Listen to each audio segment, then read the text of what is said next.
केशिकत्व।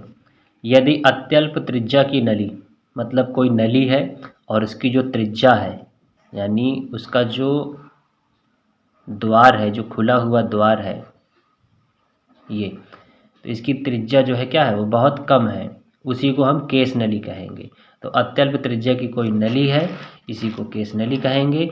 अगर इसको किसी द्रव में हम डुबोएं तो क्या होगा, केस नली में जो द्रव होगा, तो किसी द्रव में डुबो दिया गया तो यहाँ पे द्रव है, तो केस नली में जो द्रव होगा वो बाहरी द्रव की तुलना में, यानी इसके अंदर जो द्रव पहुँचा और इसके बाहर जो द्रव है की तुलना में कुछ ऊपर चढ़ा जाता है। तो अंदर वाला जो द्रव है वो ऊपर की ओर जो है और खिसक करके जाएगा, या नीचे भी उतर के आ सकता है। ऐसा भी हो सकता है कि वो नीचे चला जाए और उसमें ऊपर ना जाए बहुत सारा।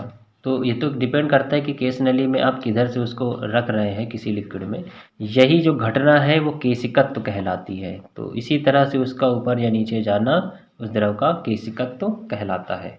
दूसरे शब्दों में बात करें तो केशिकत्व का अर्थ है किसी तरल का बहुत सक्रिय नली में गुरुत्वाकर्षण बल के खिलाफ ऊपर चढ़ना या नीचे उतरना ही केशिकत्व कहलाता है। तो गुरुत्वाकर्षण के बल के विरोध में द्रव जो है वो या तो ऊपर चढ़ेगा या तो नीचे जाएगा, इसी को केशिकत्व कहेंगे। एग्जाम्पल में अगर आप समझें तो जड़ में जो पानी ऊपर चढ़ जाता है तो वो केशिकत्व के कारण ही है। दिया जल रहा है, जो उसके दिए में कॉटन आपने रखा है, उसमें जो द्रव है, जो तेल है, वो चढ़ करके जा रहा है।